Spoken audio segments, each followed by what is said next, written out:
Hello, and welcome to another episode of the Industrial Strength Podcast, a podcast more focused on industrial fire departments and industrial hazmat responses. My name is Jeff, and I'm a hazmat technician with 20 years of fire department service with 10 years in the industrial fire department. With me once again are my two co-hosts, Randy and Steve. I'm Steve, a hazmat technician with 3 years on industrial fire department and about 10 years in the industry aside from that. Cool. My name is Randy. I'm a hazmat specialist with 17 years on an industrial fire department doing hazmat. Hi, Randy. Hi. What do we have today? So what do we have today? So good question. So what we're going to be talking about, the real focus of today's podcast is Mercury calls. So it's one of those things that at work we came to a point where we had a call, and we actually had a couple calls last, let's say, 3 or 4 years. And not only that, but it turns out Mercury response is a ever bigger topic in 2025. It turns out I came to find out that EPA is redoing their response guide for Mercury, which, once again, very topical given the nature of our podcast today. So, but let me get into what the meat of our podcast is. So, while performing some renovations, this one goes back a couple years, while performing some renovations on the second floor of a production building, they've been around for many, many decades. A pipe fitter was removing a P-trap from a floor drain. And while they're doing that, they spilled a visible but unknown amount of mercury all over the floor from that P-trap.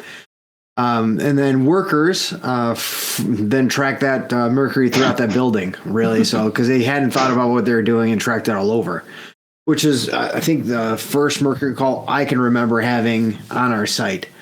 So, once again, not too often, but we had 2 in like 4 years. Actually, 5 years, because then about 5 years later, in a raw materials testing lab, a worker had knocked over an assay solution, so a testing solution that contained mercury. And part of the solution wound up getting on their pant leg and all over the shoes of the lab worker. And so while that spill was initially contained to a lab, which is good, the 2 workers that were in that lab then left the lab to contact supervision, and by doing so, potentially tracked mercury throughout the hallways of the building that they were in. So let's not forget, they also went to the bathroom as well. That's true. So not really a great start to either of those calls, right? Because then it just blew open the area of operation we had to work in. But both these calls were unusual because they dealt with elemental mercury, right? So elemental mercury is, once again, just the element. It's not combined with anything else yet. And so calls of this nature occur much less frequently than they used to, right? Because if you're of a certain age, and I can remember this because I'm that old, you had mercury in science classes. I remember mercury in high school chemistry class, the metal. So I'm that old. But so I remember rolling it around on my desk. Yeah, it was not that big a concern. But more recently, concerted effort last 20 years or so has reduced the amount of elemental mercury we see and have around us. But that's because it fell out of favor due to the fact it was toxic and it could produce deadly effects from exposure. Right. So, but for many years, mercury was used in all sorts of things. But now it's just kind of relegated to you'll find them still in thermometers, thermostats, gas regulators, and electrical switches and relays. That's kind of where you still find this stuff, other than assays, like lab assays. So that's kind of what we're talking about. So, even though mercury's been replaced for a lot of these previous uses, it's also in those assays mercuric oxide, and it's reduced to its elementary form. Yeah. And then elementary mercury is used as a source for mercury vapor in atomic absorption through spectroscopy. Yeah, that's right. Yeah. Easy for you to say. And atomic fluorescence spectroscopy. This type of yeah, I know. I have troubles pronouncing words. Come on. This type of assay is often used for analyzing trace levels of mercury in various samples like water, soil, and biological tissues, which not really typically are used for it on site, but it is another one out there. Right. I think in our labs, I think we do use it for release testing just to prove that mercury isn't in anything we release. So other than that, I can't think of why we would even use it on site. Yep. Those are the only ones that I know of, honestly. We might have used it in the past for water treatment, but I don't think we do that anymore even. No, we don't. So the two issues that we had with these spills was a failure to initially recognize the spills that contain the mercury, and also to recognize what the initial steps needed to be taken for a mercury spill. As Randy alluded, the one in the lab, they spilled it on themselves, their shoes. They went to the next lab, so it's going out into the hallway. So that hallway is now contaminated, and then the next lab is contaminated. And then, I'm trying to be politically correct, but, women, they have to go to the bathroom all the damn time, so I guess both of them had to go to the bathroom at the same time, so now that whole hallway up to the bathroom was contaminated. Well, they didn't want you to have to clean up that spill, too. Yeah, well, they neglected to tell us that they did all that, so we entered this area thinking it was clean, and it was all dirty already. From the mercury, not from, anyway. Oh, that's just every day. Yeah. But, I think some of this is just basic lack of awareness of what they were dealing with, right? So initially they might not have thought about the mercury and they just had a spill. Okay, big whoop. And even with the call 5 years prior, right, with the construction workers who were doing demo work, right, they saw something spill out of a P-trap. It probably wouldn't be the first time they saw something spill out of a P-trap. But to think it's mercury, I mean, it's... Yeah, I don't know why I would even think it would be mercury in a P-trap, but... No. And even if they did recognize it, I mean, how many construction workers can you say know what the initial good first steps are on a mercury call, right? To not spread the scene. I know, I never did when I was working construction. No, it would not be a consideration. I don't think any construction worker would have unless they're specifically told about it. And this is definitely unknown. So, yeah, and speaking of that, most people think of a large spill and they envision several 100,000 gallons. Yeah. And really, 2 tablespoons, that's not that much. 2 tablespoons is considered actually a large spill. Yeah, when it comes to mercury, for sure. Yeah. Yeah, because this is one of those things that's difficult. It gets into cracks everywhere. It's hard to contain, right? So it doesn't have to be hundreds of gallons to be difficult. This is difficult at a small volume. Yeah. And cleaning up mercury spills safely and really completely can pose some unusual challenges. Mercury vapors are colorless, they're odorless. This makes it hard to detect it without the use of specialized instruments, which are very, very expensive. I believe that's the tongue test, isn't it? You say that. And you guys ever heard the term Mad Hatter? Yes. Yeah. It comes from mercury exposure. Oh, gosh. I swear there's no side effects. That's what's wrong with me. We finally figured it out. Oh, God. So, just going back to this, a pea-sized drop of mercury that goes undetected can take, what's your guess? How many days do you think it could take to fully vaporize? I'd say probably at least, a month. Yeah, I would think that's probably well, a good you can't talk frame. to the chemist here, but... What is it? Drum roll. It's actually roughly 384 days to fully vaporize. That's over a year. That is crazy long. Was that 13 months? Yeah. Can you imagine having to cordon off an area for like 13 months to just let mercury naturally vaporize and go away? And that's just for a little pea size. Yeah. Yeah. So to me, that's crazy. But, and if it goes unnoticed, though, in that amount of time, it can cause severe neurological damage, especially in infants and children. Yeah. Yeah, and that's the biggest harm, right? So, like, with most medical things, right? So you look for those that are young and those that are old, and it'll hit them disproportionately harder. So, Yeah. Speaking about the medical side of things, so Steve, like what could someone expect if maybe they were exposed, man? What were some of the symptoms of mercury? Well, it all depends on exactly how much exposure they got exactly, but if they were to get some acute short-term exposure, they might see things like nausea and vomiting, diarrhea, abdominal pain, which, those they might just think stomach flu, something like that, but they could also... I had that 2 weeks ago.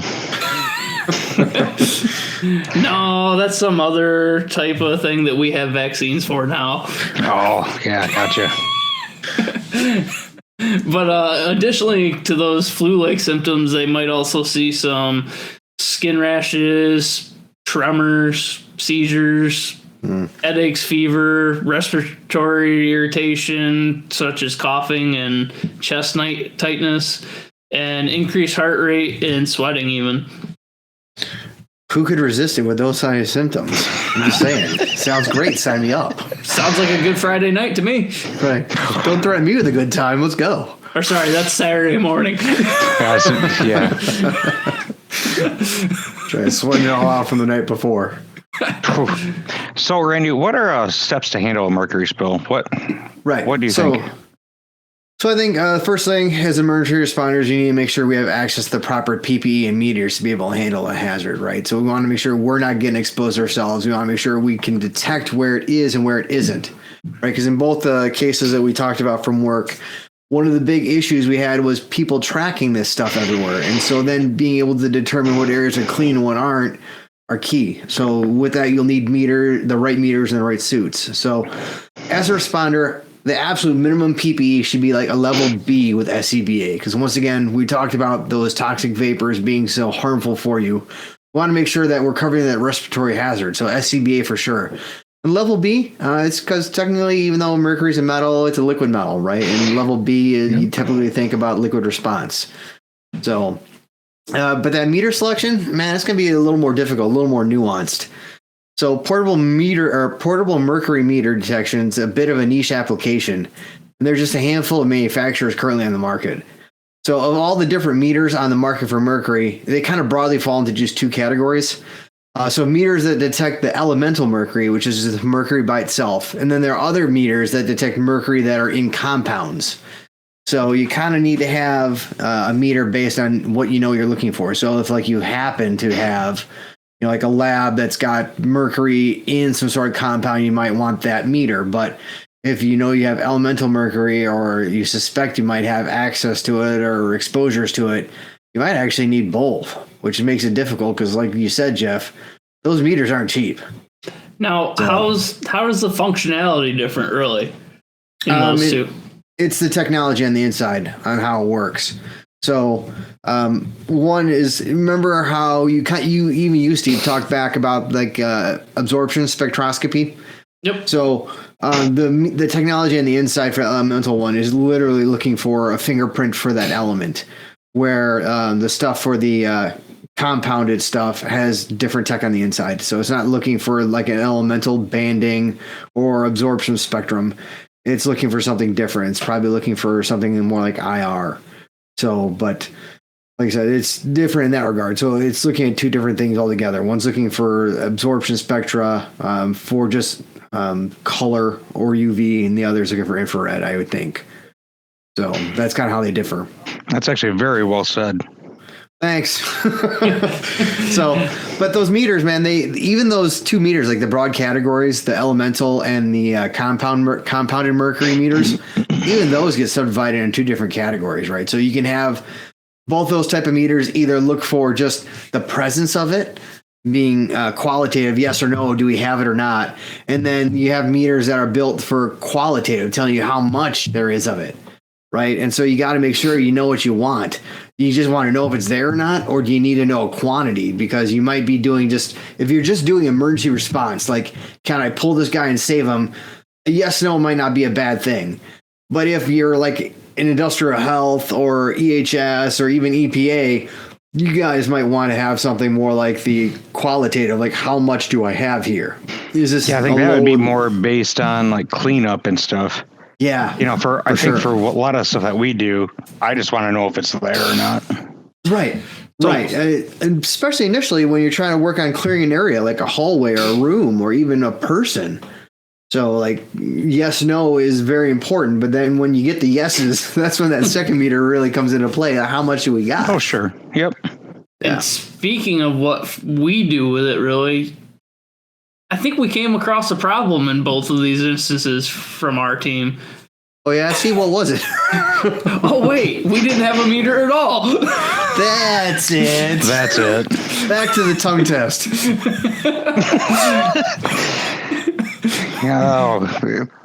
Oh, there's so many things to say there, and I won't. I know. No. Thank you. Moving on. Jeff was our tester, of course, as always. Your nickname is Twitch.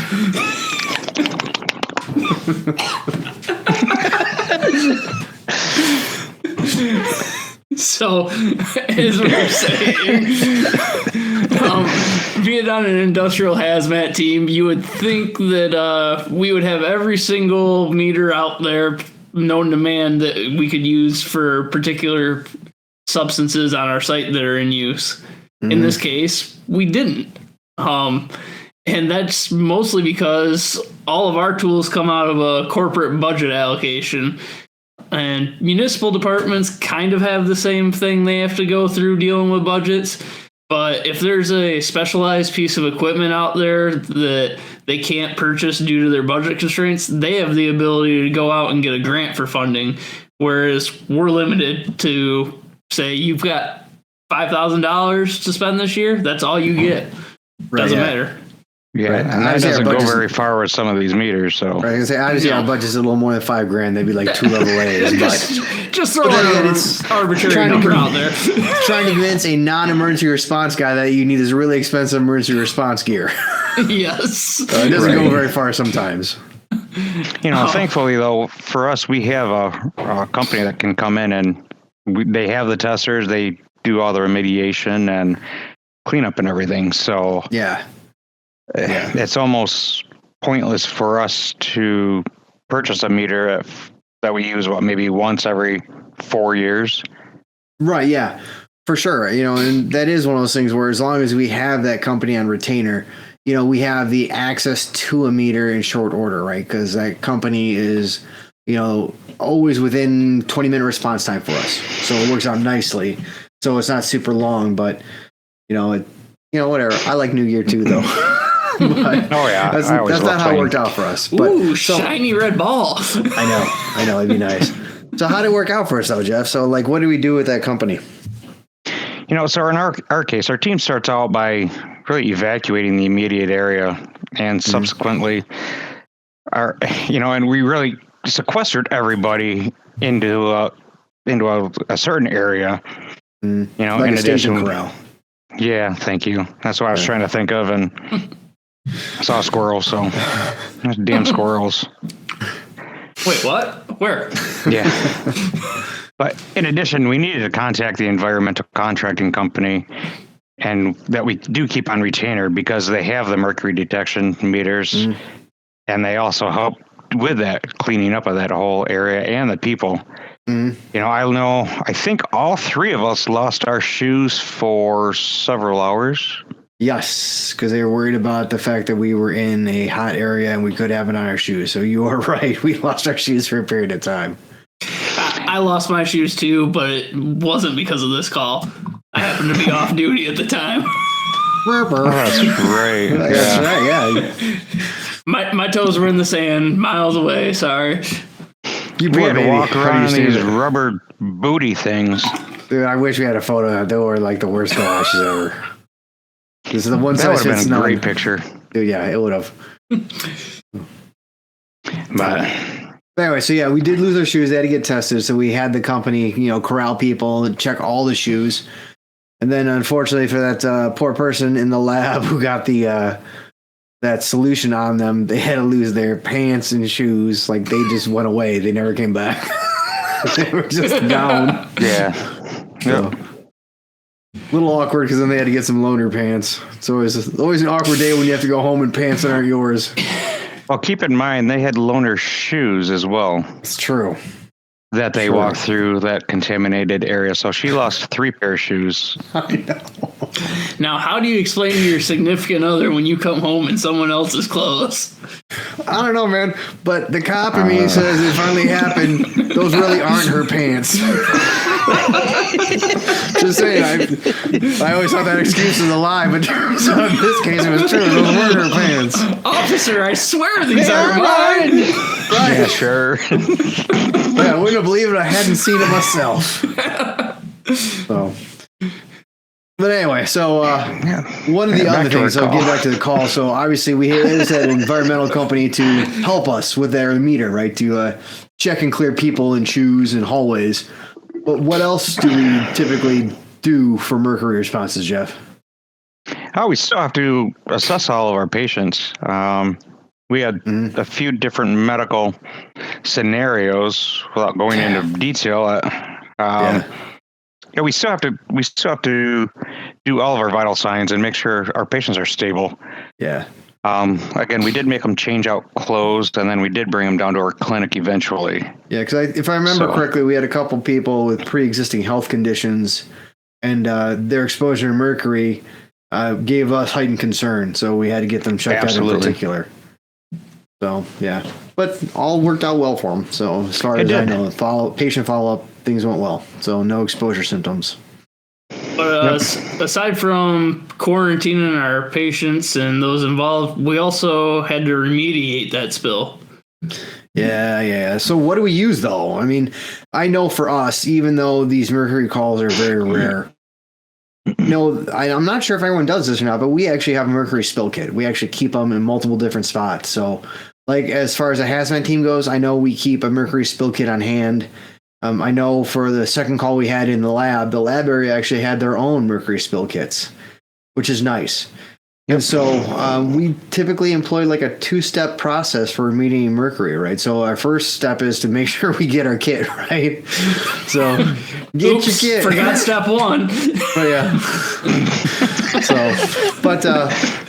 So step 1 is to get that kit because a kit is step 1, right? So it's what you're going to do. And that mercury spill kit is used for picking up visible mercury. So, and that in itself can be a chore. I mean, you can go to YouTube and watch how to remediate, pick up liquid mercury. And one of the things you're going to find out is that mercury will, when you try and collect it, it'll make ever smaller and smaller beads of mercury to the point it becomes impossible to see, but it still might be there. And it's also one of those things where when the beads of mercury are small enough, they can fall into cracks of floors and stuff and hide from view. That might be a fun game. Hide the bead in the crack? Is that what the kids How many call beads it? can you divide this into? That sounds like a different game. I'm not sure what games you play at night, Jeff. I break open those thermometers. It's a special game, man. I can't call you Twitch for real. But so those kits that I'm talking about, right? So the ones that help you pick up mercury, right? So I know if you watch the videos on YouTube, they talk about shaving cream and all sorts of crazy things for picking up the beads. I know in the kits we have, it comes with a powder, like a dry powder, that you use to cover the area where the mercury spill occurred. And the powder helps to actually absorb up the mercury. It makes it an amalgam, so it kind of binds with it, so it makes it harder for it to split and divide and get smaller. But the one thing you really have to pay attention to, especially if you don't have a kit, or even if you do and you're not familiar with it, is that the types of powders that they use in those kits are all kind of calibrated to absorb different amounts of mercury. So you really need to be familiar with your kit you have to know whether the mercury spill you have can be contained by it. Because even when you go online and go look for mercury spill kits, you need to pay attention and go into the details of those kits to see actually how much mercury it can be used to absorb. Because it is not the same volume. I think out of 4 different kits, I got 3 different amounts. So you really need to pay attention to what you got and know what you have. So that's a key thing. Is there any other little utensils out there that you can help pick up the mercury spills? Actually, yeah. So there's a lot of different things you can use, different tools to help collect mercury. That's a great question, Jeff. So obviously, whenever you're doing that mercury pickup, first and foremost, proper PPE, please. We talked about the minimum response level for a responder, right? Level B, SCBA, right? So, but for collecting visible mercury, if you have the kit, use the kit. So some other things you could use, adhesive tape can help. Medicine droppers to carefully pick up mercury droplets can be a benefit, but make sure you have a dedicated container that you can seal to put it back into. Because once again, like we talked about, mercury vapors are pretty toxic too. So you don't want to just have an open top container that it can be vaporizing out of. And then once again, even when you use the dust out of the kit, you're still going to want a small dustpan and broom. But broom might not be great first option because of the bristles that might get entrained in there. So maybe a dustpan and maybe some sort of sharp edge scraper or a piece of cardboard or something to help you push it onto it. So that's what about a vacuum cleaner? Oh no, no! It's a great way to atomize things. Although I know they do make hazmat and HVAC compliant vacuums, but if you're going to use a vacuum, it has to be specifically made for mercury response. Otherwise, you risk vaporizing and atomizing that mercury. Yeah, then you're really gonna spread that in the air, and you're really gonna cause a lot of issues. Yeah, it'd be a bunch of exposures real quick. Bad call, times. Gone terrible. Yeah, exactly. This episode of things gone wrong. So, let's say we got the majority of that cleaned up and sent for disposal. What we typically do is move on to that second step of that process. Yeah. Which is try to monitor that whole area and determine if all the mercury has been removed. Right. It can easily, like you said, find the small cracks to embed itself in, and the area monitoring is a really effective way to tell if that mercury has been contained. Right. And again, what we use is our contracted personnel to do that. Yeah, because of that meter. So yeah. But go ahead, Randy. No, I was gonna say, it's important to check for it because just like Jeff said, if you have any mercury hanging around, that can last and slowly vaporize for up to a year, right? So you really want to make sure you do a thorough job of your metering. Yep, because it's not just about that day. It's about all the people who have no idea that the incident even occurred that could come in later on and be exposed to that. Yeah, agreed. Now, so then, what happens, Steve, if we happen to do have a positive hit, man? So let's say we tried our best to clean it up and it doesn't work. It doesn't. We clean up everything we can see. Let's say there's stuff we can't see, right? We can't just abandon an area for a year and call it good and come back, right? I'd love to do that, but I got a few areas on site alone. But but this is not a Chernobyl-esque thing. So, what do we do, man? What's the second step that we typically like to employ? So typically we'll make multiple attempts at cleaning that, and if it does still persist as a last resort, we've taken to using activated carbon to trap that mercury. So we'll pour that all over it, trap the mercury, and then actually elevate the temperature just like an oven and vaporize the elemental mercury. That operation, though, should only be done in an evacuated area like you talked about that can remain evacuated throughout the remediation process. Nothing worse than somebody walking through there as you're vaporizing it. Right. Yeah, one hell of a medical call. Oh, geez, yeah. Can you imagine that letter? Dear Chief, never was I more surprised than ...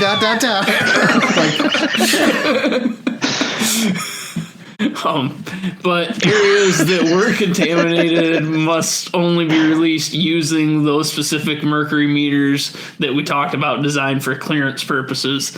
So not one that's designed to detect if it's there, one that's going to detect how much is there. Right, because it's going to matter, especially when we're doing that release, right? It has to meet EPA guidelines. And trust me, for us, I know IH is going to have their nose in it too to make sure everything is absolutely clean. Yep, above standard. So yeah.